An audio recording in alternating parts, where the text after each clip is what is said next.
I want to make a good first impression here. So I'm going to start where most people start. A good handshake. Obviously, in the world that we live in right now, handshakes aren't super important. Most people are going for the old elbow bump or the old finger guns. Depends on where you live in the world. Unfortunately, nowhere in the world is finger guns still acceptable, just in my dreams. However, in New Zealand, we are either just coming out of or soon to come out of lockdown, and we'll be handshaking like crazy. Every stranger in the street, handshake there, handshake there. So I'm going to give you one tip to make your handshakes better. There are two main parts to a handshake, the grip and the pressure.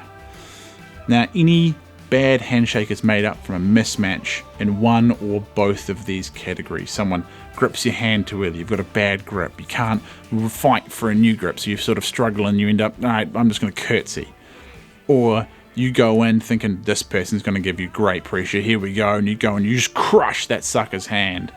And you feel terrible. You just met this frail old man. He's broken his hand because you just crushed it in your handshake. Or you could have someone crush your hand. Okay, here we go. Nice and softly. Ow, that really hurts.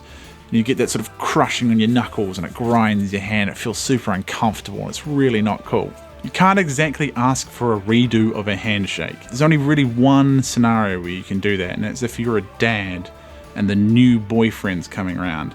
And you're really trying to rock him up, trying to get under his skin, and you're like, come on, give me a proper handshake. That's the only time you can get away with asking with another handshake. That's where this tip comes in. The key is to keep your index finger out of the handshake.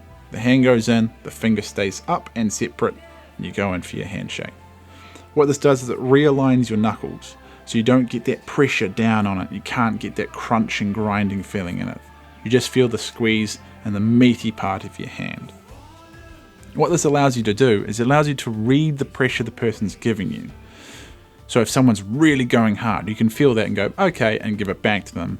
But if you get a wet fish handshake, for example, where there's no pressure, you can go, okay, I don't need to put any pressure on because I'm not feeling any pressure from you. What you do with the finger is up to you. You can either let it hang out from the handshake entirely, you can place it on the person's wrist, or you can wrap it around the base of their thumb. Obviously, some of these work better than others. Putting it on a wrist kind of feels like you're doing a Freemason secret handshake, and letting it float in the air kind of feels a bit weird because they're going, hang on, you had 4 fingers a moment ago. No need to overthink with the amount of shakes or the veracity of the shakes. Don't overthink it, just read it from the person you're shaking your hands with. Step forward into it, throw in a smile, and you've got a good handshake. But basically, this little tip has made my handshakes a lot better, and it works about 90% of the time. In that remaining 10% of the time, you're probably shaking someone's hand like, I don't know, someone who grabs things often and likes to use other people's handshakes as sort of a two-man saw job. For that, you're on your own, because I'm no expert. And this has been the James Bond Principle.